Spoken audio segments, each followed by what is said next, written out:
नमस्कार दोस्तों, daily current affairs की क्लासेस में आप सभी का स्वागत है। आज हम इसमें बात करने वाले 10 अगस्त से संबंधित महत्वपूर्ण करंट अफेयर्स के बारे में, जो कि आपके पेपर के लिए इम्पोर्टेंट रहने वाला है, ठीक है।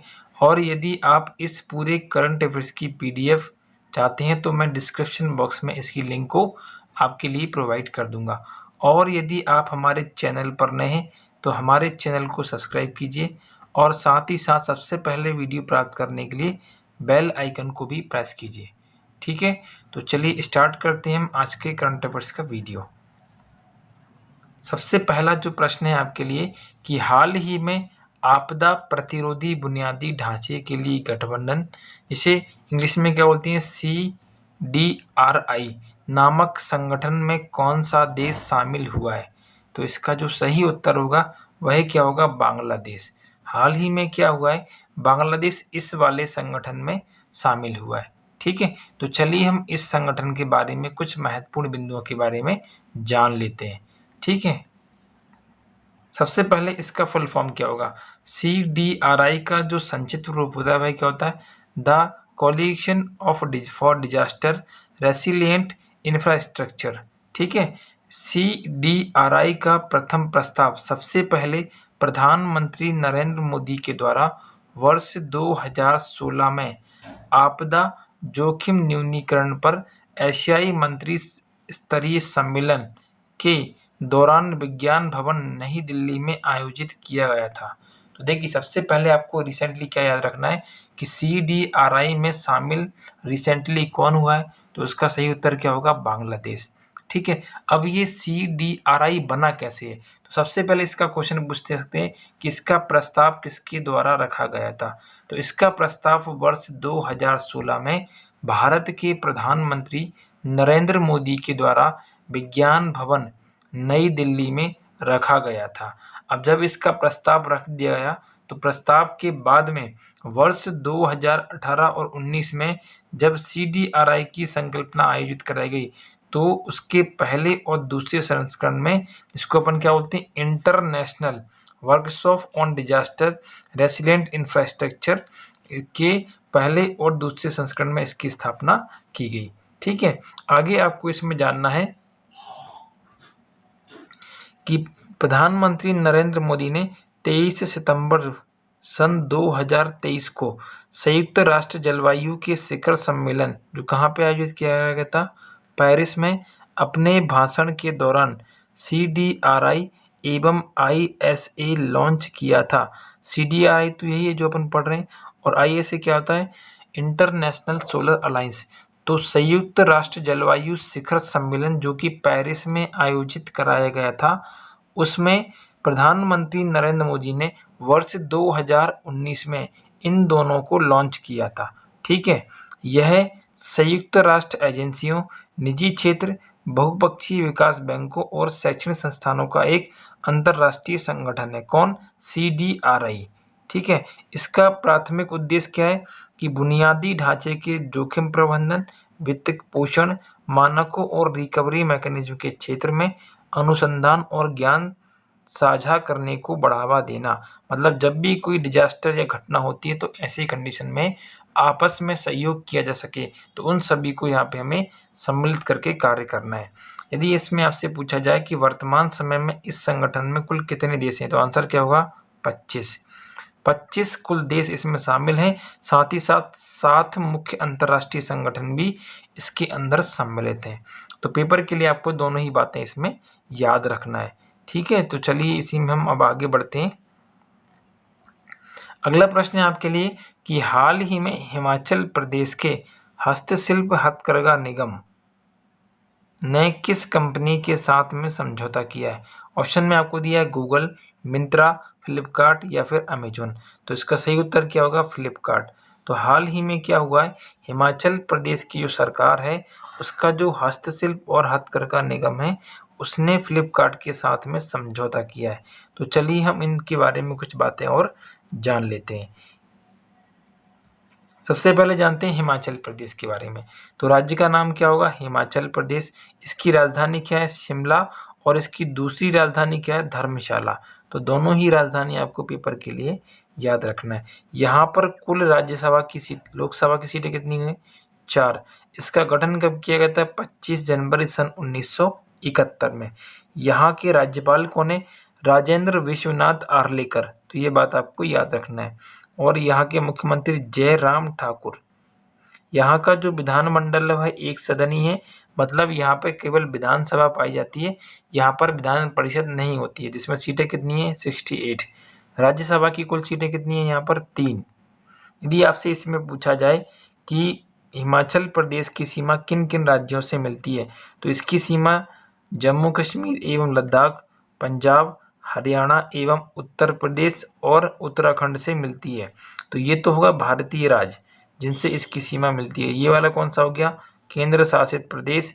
और बाकी क्या हुआ? आपके 4 ये राज्य हो गए। उसके अतिरिक्त ये तिब्बत देश से भी इसकी सीमा मिलती है। तो ये बात भी आपको इसमें याद रखना है।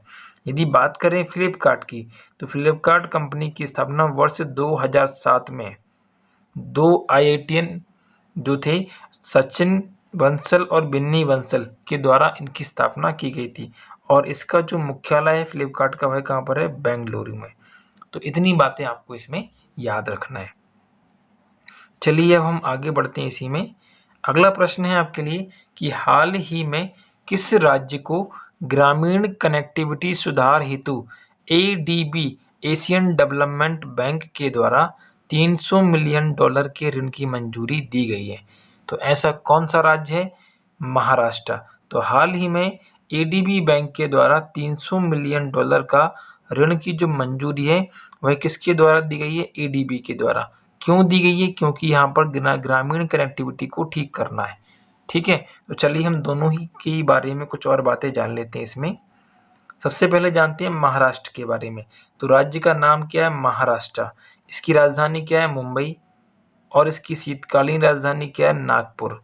तो बेसिकली आप मुंबई ज़्यादा पढ़ते हो, मुंबई यहाँ की राजधानी है, लेकिन इसकी एक अन्य राजधानी है शीतकालीन, उसका नाम क्या है? नागपुर। तो दोनों ही बातें आपको इसमें याद रखनी है। यदि यहाँ पर आपसे पूछा जाए कि महाराष्ट्र में लोकसभा की सीटें कितनी हैं, तो आंसर कितना हो जाएगा? 48। इसका गठन कब किया गया था? 1 मई 1960 में। महाराष्ट्र के राज्यपाल का नाम क्या है? भगत सिंह कोश्यारी। और यहाँ के मुख्यमंत्री कौन है? उद्धव ठाकरे। यहाँ का जो विधानमंडल है वह द्विसदनात्मक है, अर्थात यहाँ पर विधानसभा भी होती है और क्या होती है? विधान परिषद भी। विधानसभा में यहाँ पर 288 सीटें हैं, जबकि विधान परिषद में यहाँ पर 78 सीटें हैं। यदि हम बात करें सीमावर्ती राज्यों की, तो महाराष्ट्र की जो सीमा होती है वह गोवा, गुजरात, मध्य प्रदेश, छत्तीसगढ़, कर्नाटक एवं तेलंगाना से मिलती है, जबकि तटीय सीमा इसकी अरब सागर से मिलती है। ठीक है, तो इतनी बात आपको इसमें याद रखना है। चलिए इस सीमा से संबंधित मैप की सहायता से अपन इसको अच्छे से जान लेते हैं। ठीक है, देखिए ये आपको दिख रहा है क्या? महाराष्ट्र, ये वाला पोर्शन क्या है? महाराष्ट्र। तो महाराष्ट्र के ऊपर कौन है? इधर मध्य प्रदेश। यहाँ पर कौन है? गुजरात। और यहाँ पर ये कौन है? यहाँ पर गोवा। ये कौन है? यहाँ पर कर्नाटक। और ये कौन है? यहाँ पर ये तेलंगाना। तो टोटल कितने राज्यों का? 1 2 3 4 5। तो 5 राज्यों से महाराष्ट्र की कुल सीमा मिलती है। यदि आपसे पूछे कि केंद्र शासित प्रदेश कौन सा होगा, तो जो आपको दिख रहा है दादर व नागर हवेली, और इसी का नाम क्या है? दमन व दीव। तो यहाँ पर क्या होता है? महाराष्ट्र की सीमा केंद्र शासित प्रदेशों में किससे मिलती है? इससे मिलती है।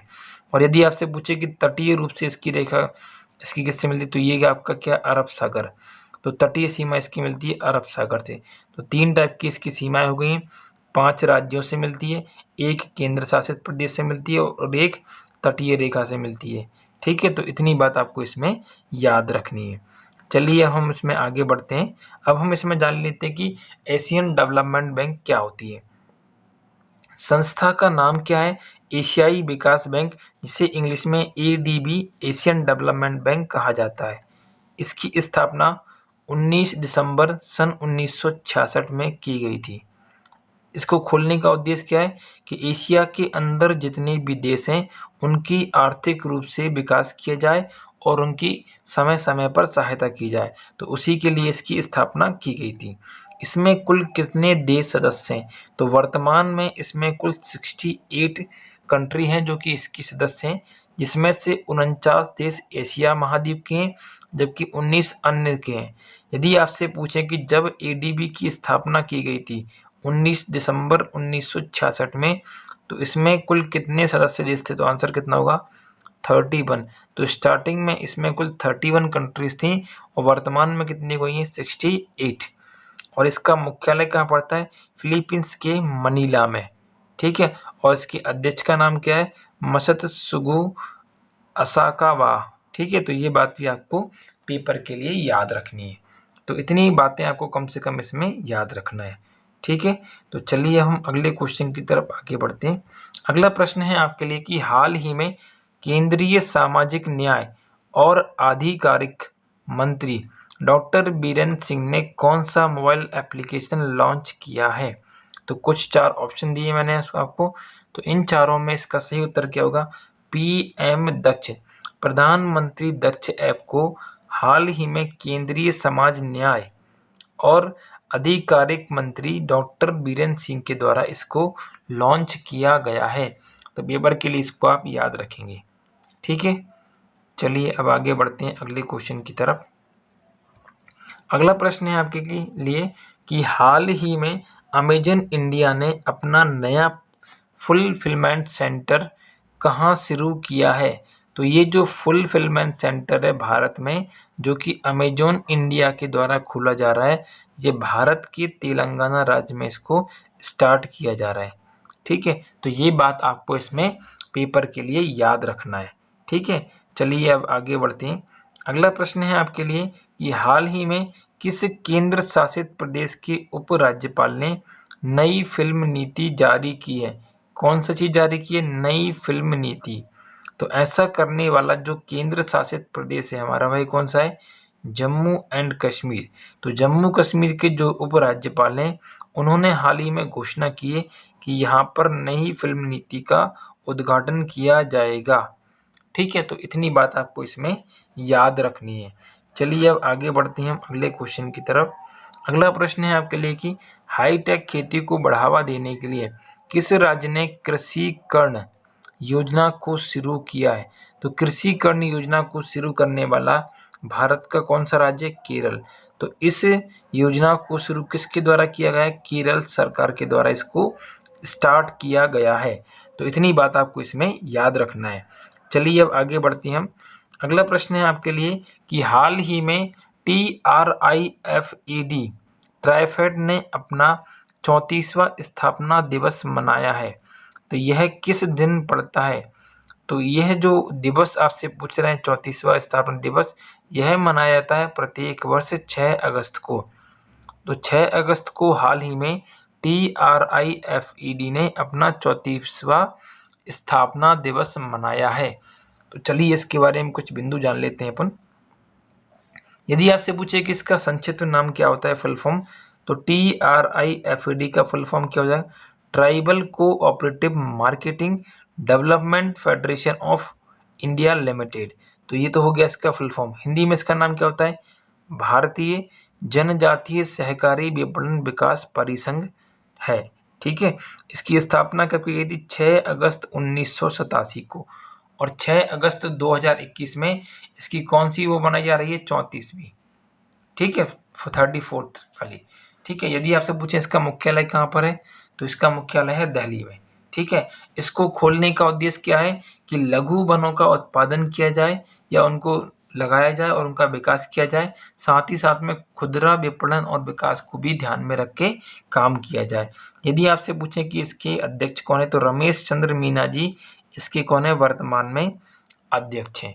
तो इतनी बात आपको इसमें याद रखना है पेपर के लिए कि किसके द्वारा इसको या कौन से दिन इसकी हम जयंती को मनाते हैं। ठीक है, तो चलिए अब आगे बढ़ते हैं हम अगले क्वेश्चन की तरफ। अगला प्रश्न है आपके लिए कि हाल ही में UNSC, जिसे अपन इंग्लिश में क्या बोलते हैं, यूनाइटेड नेशन सिक्योरिटी काउंसिल की अध्यक्षता किस देश ने की है? देखिए, इस अध्यक्षता को करने वाला भारत पहला देश हो गया है। सॉरी, इस अध्यक्षता को करने वाला भारत 75 सालों में ऐसा पहली बार हो रहा है कि भारत यूएनएससी की अध्यक्षता कर रहा है, क्योंकि जब से वह आज़ाद हुआ है उस दौरान पहली बार ऐसा मौका है कि भारत इसकी क्या कर रहा है, इसको हेड कर रहा है। ठीक है, तो चलिए इसके बारे में हम कुछ बिंदु जान लेते हैं।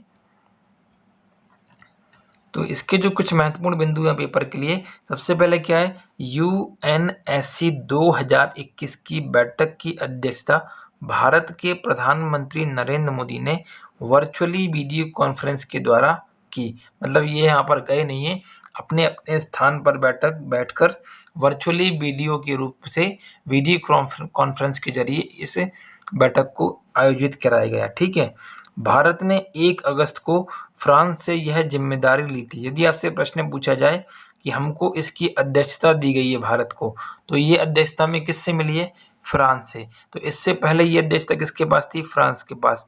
यदि आपसे पूछें कि 2020 में यूएनएससी की अध्यक्षता किसने की थी, तो आंसर क्या होगा, फ्रांस। और 21 की कौन कर रहा है अध्यक्षता, भारत।